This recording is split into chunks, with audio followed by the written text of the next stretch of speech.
Assalamualaikum warahmatullahi wabarakatuh. Alhamdulillahirabbil alamin.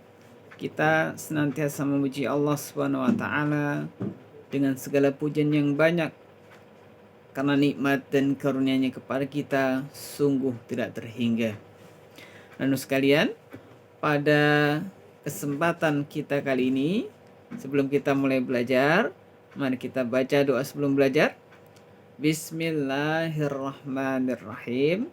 Rabbi zidni ilma warzuqni fahman. Ya Allah, tambahkanlah ilmuku dan berilah kefahaman dalam belajar. Amin. Pada kesempatan kali ini kita masih melanjutkan materi kita yang minggu yang lalu. Pada kesempatan kali ini kita lanjutkan dengan subtema kemandirian Nabi Muhammad Sallallahu Alaihi Wasallam. Kita sama-sama tahu Nabi Muhammad Sallallahu Alaihi Wasallam lahir dalam keadaan yatim. Kenapa? Karena beliau lahir ayahnya sudah meninggal. Saat usia beliau 6 tahun, sang ibunda tercinta pun meninggal dunia. Kemudian beliau diasuh oleh kakeknya yang tercinta. Siapa namanya? Ya, namanya adalah Abdul Muthalib. Namun, diasuh oleh kakeknya tidak berlangsung lama. 2 tahun kemudian, yakni saat beliau usianya 8 tahun, sang kakek yang tercinta pun dipanggil oleh Allah, meninggal dunia. Setelah itu, beliau diasuh oleh pamannya yang bernama Abu Thalib. Nabi Muhammad SAW telah semenjak kecil kehilangan orang tuanya, sehingga beliau tumbuh menjadi seorang anak yang mandiri.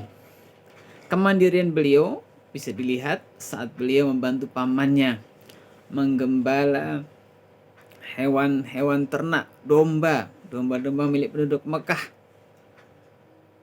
Beliau tidak berpangku tangan meskipun ikut pamannya, namun beliau tetap berusaha sendiri, bekerja untuk menghasilkan sesuatu yang berguna bagi beliau. Beliau juga tidak pernah mengeluh. Beliau selalu bekerja keras. Beliau sejak kecil sudah hidup mandiri. Apa itu mandiri? Mandiri artinya mengerjakan sesuatu sendiri. Bukan berarti kita tidak membutuhkan bantuan orang lain. Tetapi saat kita mampu mengerjakan sesuatu itu sendiri, maka kerjakanlah sendiri. Anak yang saleh tentunya berusaha mencontoh Nabi Muhammad SAW. yakni berusaha untuk hidup mandiri. Ini berusaha mengerjakan sesuatu sendiri. Misalkan mengerjakan tugas sekolah, mengerjakan PR, misalkan ya, diusahakan dulu sendiri. Kalau tidak bisa, boleh bertanya kepada orang tuanya, boleh bertanya kepada kakaknya, tapi diusahakan dulu, dikerjakan sendiri. Nah, orang yang mandiri, dia tidak bergantung kepada orang lain, gitu ya. Dia tidak bergantung kepada orang lain. Dia tidak pernah mengharapkan pertolongan orang lain.